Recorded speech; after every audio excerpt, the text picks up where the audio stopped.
¿Le ha sentado bien a Beetlejuice este lavado de cara después de 35 años? Yo diría que sí.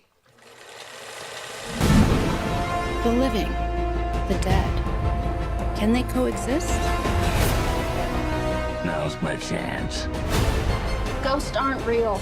Antes de empezar a hablar de esta secuela, os recuerdo que os podéis suscribir a mi canal, que es totalmente gratis y me ayudas un montón. Y si quieres colaborar un poquito más, te recuerdo que ya tengo página de Patreon y te dejo abajo el link en la caja de descripción. Mañana, viernes día 6 de septiembre, se estrena en cines Beetlejuice, la secuela de la película con el título Beetlejuice, que se estrenó en 1988, asentando a su director Tim Burton como uno de los más creativos y brillantes del panorama en aquel momento. Este es el regreso como director en la gran pantalla de Tim Burton, después de habernos dejado en los últimos años la dirección en 2 de los capítulos de la serie Miércoles o Merlina, y donde algunos no queremos acordarnos de su último trabajo en la pantalla grande, que se tituló Dumbo. No es ningún secreto que Tim Burton ha estado muchos años desencantado con las grandes productoras y con pocas ganas de trabajar en el cine, sinceramente. Pero gracias a su trabajo en la serie de Netflix Miércoles, surgió de nuevo esa chispa dentro de él y pensó que sería un buen momento para retomar su trabajo en la pantalla grande. Concretamente en el caso de la ahora ya franquicia Beetlejuice, la idea de una secuela llevaba rondando la cabeza de Tim Burton desde el año 1990, pero nunca llegó a materializarse. Una película que marcó unas cuantas pesadillas para los más pequeños en aquel 1988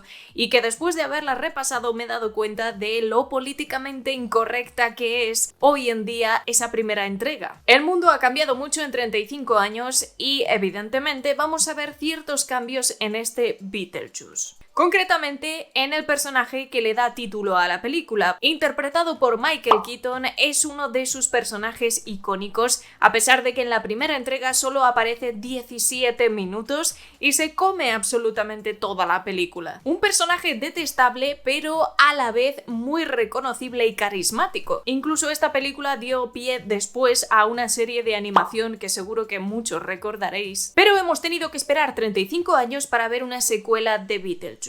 En esta ocasión vamos a contar prácticamente con el mismo reparto de la primera entrega. Recuperamos a actores y actrices como Catherine O'Hara, Winona Ryder, el mismo Michael Keaton, e incorporamos otras caras muy conocidas como una de las actrices que más de moda está actualmente, que es Jenna Ortega, y también la aparición estelar de la actriz Mónica Bellucci. Y he de apuntar también que hay algún que otro cameo interesante. Incluso tenemos la presencia también del actor Willem Dafoe. Para centrarnos un poco en lo que nos trae de nuevo a este pequeñito pueblo de Vermont 35 años después, debemos entender que la protagonista de esta secuela es la que conocimos como una adolescente en aquel momento, Lydia Deetz. Han pasado ya muchos años e incluso Lydia tiene su propia hija, interpretada por Jenna Ortega, y como no podía ser de otra manera, la muerte es la que une a esta familia, dirigiéndoles de nuevo a esa casa en lo alto de la colina. Desgraciadamente, el padre de Lydia Deetz ha fallecido y esto es lo que une a toda la familia para celebrar el funeral. Hasta ahí puedo leer. Después se desata el absoluto caos. Y podría decirse incluso literalmente. En esta nueva entrega de Beetlejuice hay muchos frentes abiertos.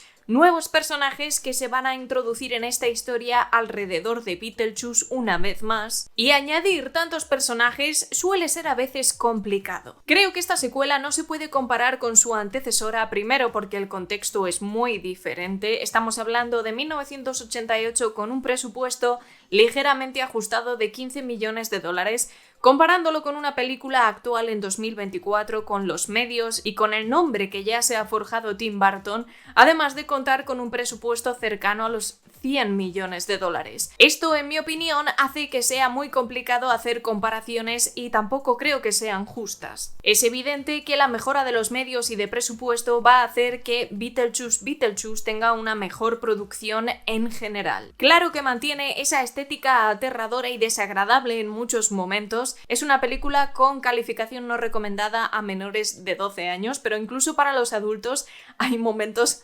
bastante desagradables. Esa es una de las cosas que han mantenido del espíritu Beetlejuice. Y ahí es donde quería entrar porque, como os decía, la película de 1988 a día de hoy choca completamente con esa actitud de lo políticamente correcto a la que estamos acostumbrados, sobre todo en grandes productoras. Y en el caso de Beetlejuice, han cogido a este personaje y digamos que lo han adaptado un poco a 2024 sin perder del todo esa esencia canalla, desagradable y con actitudes un poquito moralmente reprobables. Son pequeños detalles aquí y allá que quizá no son tan evidentes como en la primera película, pero que siguen estando dentro del personaje, algo que se agradece aunque es mucho más evidente en su antecesora. La conclusión es que Beetlejuice sigue siendo muy desagradable, pero no tanto. Hay elementos de esta película que siguen siendo maravillosos, como los efectos prácticos, esa estética de Tim Burton, que en esta ocasión está bastante explotado.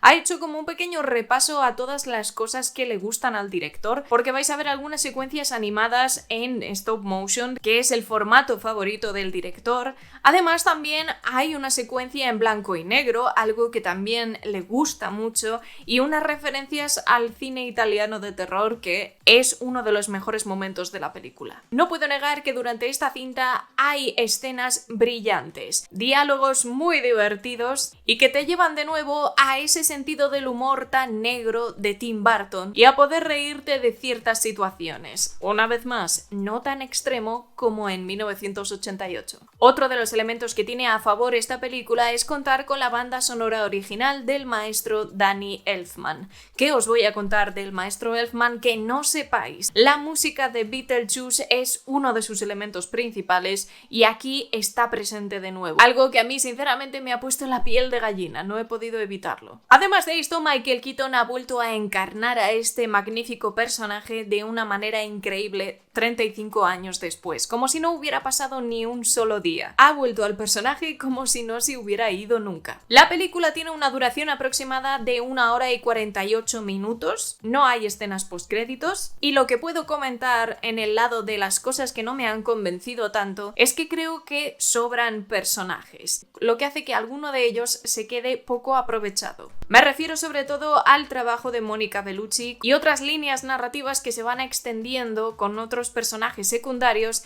que a mí sinceramente me da la sensación de que se va demasiado por las ramas. Hay secuencias de transición que hacen que el ritmo para mí no funcione demasiado bien, porque instintivamente tienes ganas de ver más a Beetlejuice y ver escenas divertidas y muy locas. Cuando no ocurre esto y pasamos con otros personajes que no tienen tanto interés dentro de la historia principal, pierde bastante fuerza. A pesar de tener esos momentos brillantes que hacen honor también a toda la carrera de Tim Burton, creo que han decorado la película con demasiados personajes que no se aprovechan lo suficiente y que hacen perder la atención al conflicto principal, que es la relación entre Lydia Deetz y su hija. Los temas musicales de este Beetlejuice también serían muy importantes y tendremos algunos detalles muy nostálgicos que hacen referencia a la primera película, pero en general hay nuevas selecciones de música, de temas musicales, que para mí no han sido demasiado acertados. Hay 2 secuencias musicales en la primera película que son míticas y que han pasado a la historia. Se conocen más esas secuencias que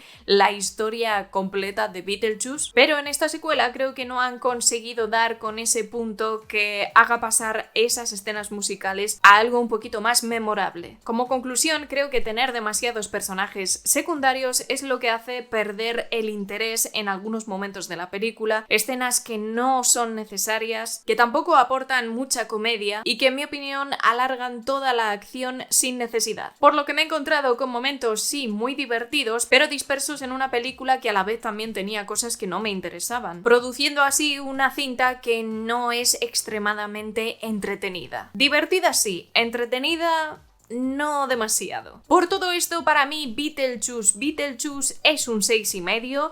He disfrutado mucho de esos momentos brillantes en los que Tim Burton ha sacado toda su esencia a relucir. Me alegra mucho que vuelva a la gran pantalla y creo que lo va a hacer bien, que va a ser una película que resulte un éxito dentro de la situación y que puede dar pie a que sigamos teniendo a Tim Burton como director en la pantalla grande. Creo que es una vuelta correcta, pero por otro lado me parece que está demasiado adornada, no le hacían falta tantos personajes. Y centrarse en Beetlejuice y en la historia de Lydia con su hija, creo que habría sido más eficaz. Como se suele decir, a veces menos es más. Lo dicho, se estrena mañana viernes día 6 de septiembre y si vais a verla este fin de semana, por favor dejadme aquí abajo en la sección de comentarios vuestra opinión. ¿Qué os pareció la primera entrega del 88? ¿La habéis vuelto a ver? ¿Qué os parece esta secuela? En fin, contadme. Os recuerdo que nos vamos a ver dentro de muy poquito. Os dejo por aquí algún vídeo que puede que os interese. Cuidaos un montón y disfrutad del cine.